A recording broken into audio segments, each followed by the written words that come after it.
Alors le secteur industriel, c'est un pilier économique majeur pour la France, puisqu'il représente aujourd'hui 42 000 entreprises, et surtout ce qui est important pour nous aujourd'hui dans cette semaine de l'industrie, 100 000 recrutements par an.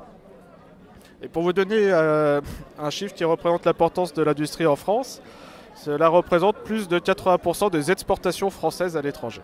Alors le secteur industriel est important en Occitanie. Bon, autour de Toulouse, nous avons un pôle aéronautique très fort avec la présence d'Airbus et de ses sous-traitants, mais nous avons également de l'industrie et de l'industrie de pointe, autour notamment de la filière nucléaire, donc dans le Gard, de l'excellence en mécanique autour d'Alès, des filières d'excellence et de pointe dans le médical autour de Montpellier, dans le secteur pétrolier autour de Béziers, et également un pôle très intéressant car très dynamique autour de Perpignan.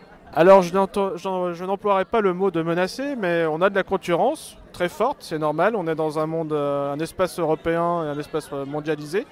On a de la concurrence en Allemagne mais en Italie, mais nous avons des atouts en France. Nous avons de la créativité, du savoir-faire et nous savons innover. Nous sommes une nation d'ingénieurs.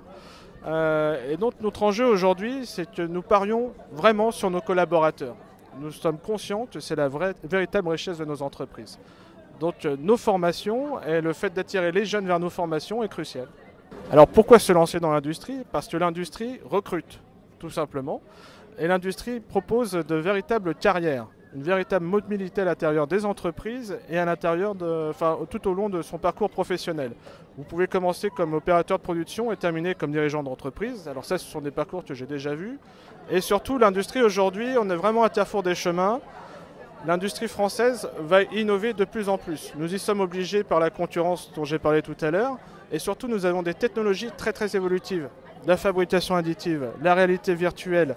Tout cela fait évoluer nos métiers vers des métiers justement à plus forte valeur ajoutée. Vous devez savoir concevoir, comprendre un projet, interagir en équipe, voire même parler en anglais, ce qui rend les métiers de plus en plus intéressants à mon sens.